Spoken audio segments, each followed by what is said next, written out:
Announced four foundational members of this 100-plus year tradition in this conference. We can't wait to build and move on together. That's one of the exciting things about this is that there are six like-minded universities, all want to ascend, all want to build something special, and we have that in front of us. So with that, I'm happy to take questions. What was your reaction like when you found out this was officially happened? It was a done deal, because I know it's been a long year. It has been a long year. I would say the first reaction was relief that we'd finally got it done. So many pieces to bring together to get that done. So many decision makers that have to come together. So relief and then excitement. You said that, how long has this kind of been playing out for you? How long have you known this would Well, happen? we started in earnest a parallel path of all sorts of options a year ago, obviously. This became more crystal clear over the last several weeks. You said the other institutions are like-minded. How do you believe that they are like-minded, and in what case? Their investment in the student athlete, their desire to play at the highest level, and their collaboration in just the last few days has been wonderful. Given the costs involved, why not do a complete merger with the Mountains? This was our best and highest opportunity. The brands that we've included in this process, their success from academics to on the field, all rose above and gave us the chance to build something really special. And adding other schools, Scott, how important is the regional aspect, or would it be a good thing to have outside the region? Yeah, in terms of who we add and how, what I'd say, Kerry, is that there are no limitations. We'll go after the best. Is that limited to two, or could it be more than that? We think it's anywhere between 2 to meet that NSAID minimum 8 to potentially 4. What do the next few months look like in terms of figuring out how this all unfolds? Yeah, it's a lot like the process we use to bring these foundational members in that the criteria will be very similar. We've already started in earnest with our first meeting yesterday to look at the landscape. There is great interest in this very early stage. In terms of timing, I would love for us to see this wrapped up as soon as possible, but certainly we want to get it right. These are long-term historic decisions that we're making, and we'll take enough time to make sure we've got the right new members. But the sooner that we can move forward, the better. What was it like just the last few weeks kind of keeping this under wraps and not knowing what was going to happen? I was actually very surprised that it was able to keep under wraps the way it did until the leak the night before.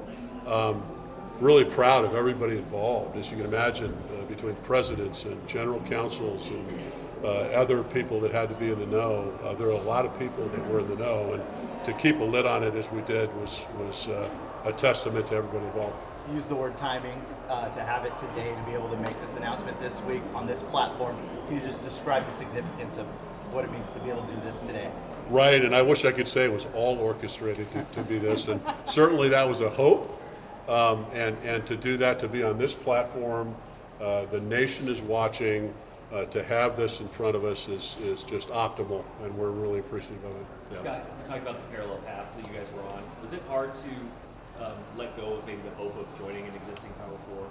You know, those, as you move through and you start to progress and see where the doors are open, you just gravitate towards that. And so as this became more apparent, it became more exciting to all of us, and that was our tunnel vision.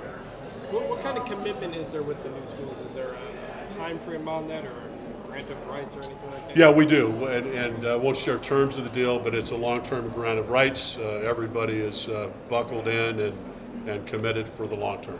You said in your letter that the days of being humble are in our past, I believe was a quote. What did you mean by that, and sort of what does that look like? I'm sorry, could you repeat that? You said in your letter that days of being humble are in our past. What did that mean for you, and what does that look like going forward? Yeah, I appreciate the question, and what I meant by that is that we need to let the world know how good this university is, and we can do it in a measured, very sincere way. But what we've tended to do in the past is not talk about it. has not put ourselves out there to share with the region and the nation how good this institution is. And so from that standpoint, being strategic about how we talk about that is important. From the beginning, you guys have been adamant about, keeping the Pac-12 together and forming something new. How does it feel to, obviously there's more work to be done, but how does it feel to achieve that? Great. Feels great. This 100-year tradition and history alive, and it became so clear as soon as that announcement made. If you see what's going on in the city of Boise or the city of Fort Collins, San Diego, the excitement around those communities about being part of this brand, it tells you again how this brand has been beloved and honored for so many years. So to keep that alive and to see the enthusiasm of the communities that are now joining is really special. Do you know if any other teams have come forward in the past, 48 hours to express interest in joining the Pac-12? Bunches. Bunches. Yes.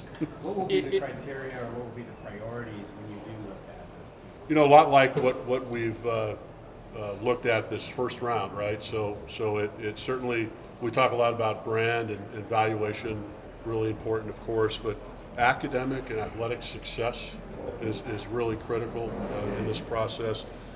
We look at culture and geography to a degree.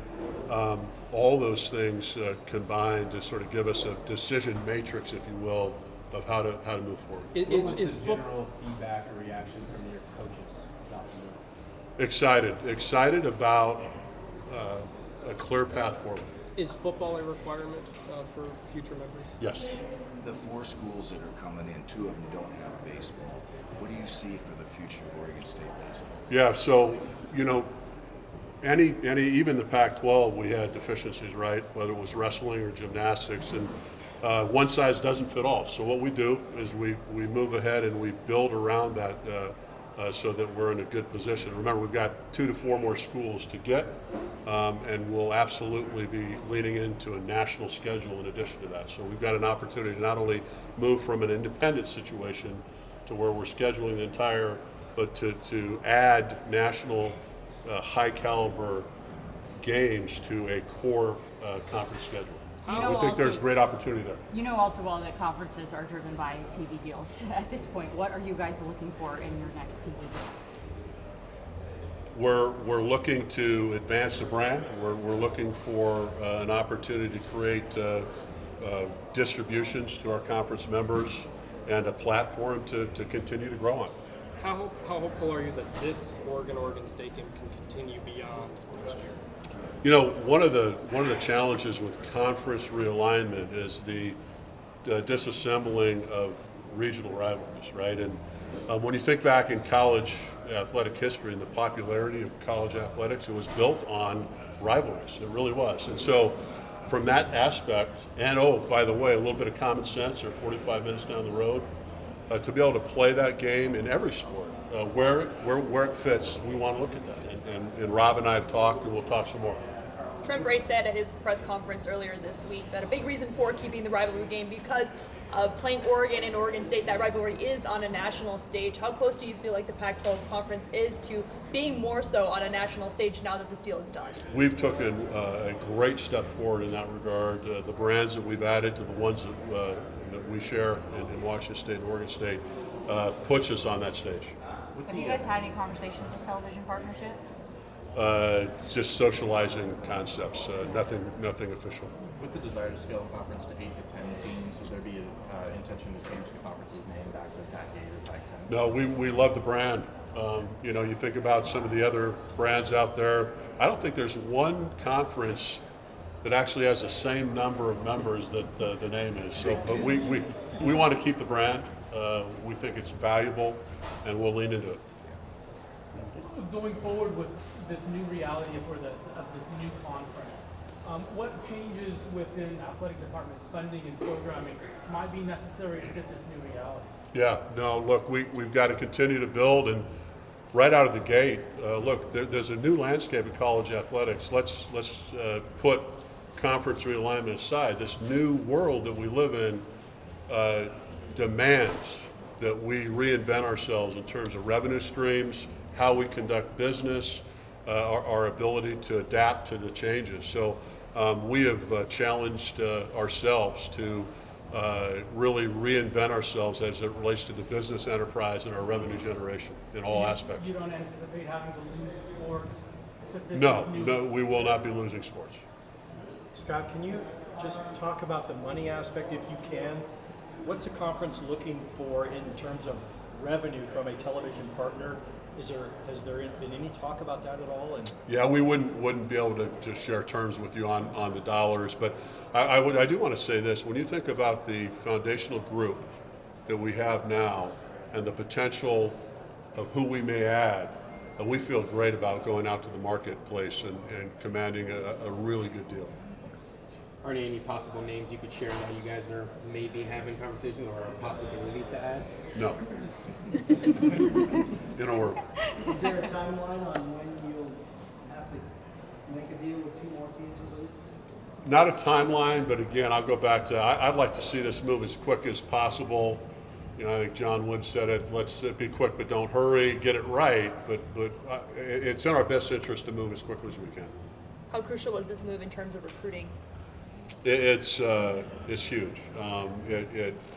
You know, this last year, our coaches have done a wonderful job of leaning into who we are and focusing on what hasn't changed, and that's this special place that Oregon State is and this athletic department. But now they can crystallize a future for those recruits, and it certainly helps. Scott, you guys don't have Oregon in your women's basketball schedule this year. What were the reasons for that? And are you guys kind of before you can continue that rivalry in the future? Was that a question about women's basketball in Oregon? Yeah. So I gave everybody the opportunity, other than football, we renewed that deal. I gave all of our other sports an opportunity to do what they want to do with that. And a lot of it becomes just strategic in terms of what they have, how young their roster is, many things. Moving forward, we'd like to try to play Oregon in as many sports as we can. Why? Because it makes good common sense. Okay? Thanks, Scott. Thanks, everybody.